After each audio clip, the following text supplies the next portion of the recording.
All right, let's talk about Salt Bae. Man, things have really taken a dive for him, haven't they? It's kind of wild.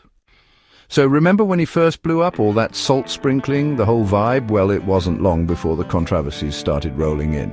First, he posts this picture of Fidel Castro right after he dies. Now, think about it. He's opening a restaurant in Miami, a city packed with Cuban exiles. Not the smartest move, right? People were furious, canceling reservations, the whole 9 yards.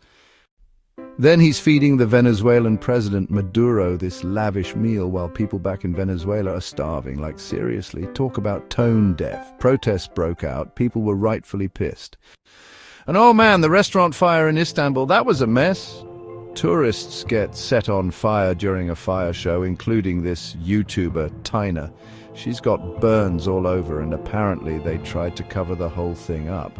Eventually they paid out some money, but not to her, to mistreated employees. Speaking of mistreated employees, that's a whole other can of worms. They're saying he steals tips, fires people who complain, calls himself Tony Montana, the works. It's like a toxic work environment on steroids. And it's not just those 4. Other employees are calling it the Hunger Games and saying he's got this godlike complex. And let's be real, the guy's ego is through the roof. The shirtless workout pics, the giant murals of himself, the bragging about money. He's posting these crazy expensive bills like, look at me. But people are starting to call him out on the quality of the food. They're saying it's overpriced, poorly cooked, just not worth it. His restaurants are getting slammed with bad reviews. One in London is literally ranked near the bottom of all the restaurants in the city. People are getting charged thousands for steaks they didn't order. He even got shut down in Boston for health code violations. Like, come on.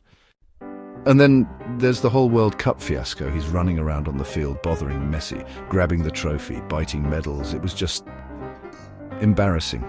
Everyone was roasting him. FIFA investigates. He gets unfollowed. The works. He finally tries to explain himself, but it just sounds like excuses. And you know what? His business is actually suffering. His burger joint in New York closed down, bookings are down in Greece, and he's having to lower prices in London. Even his Instagram growth is slowing down. It's like the whole world's finally had enough. It's a real fall from grace, isn't it?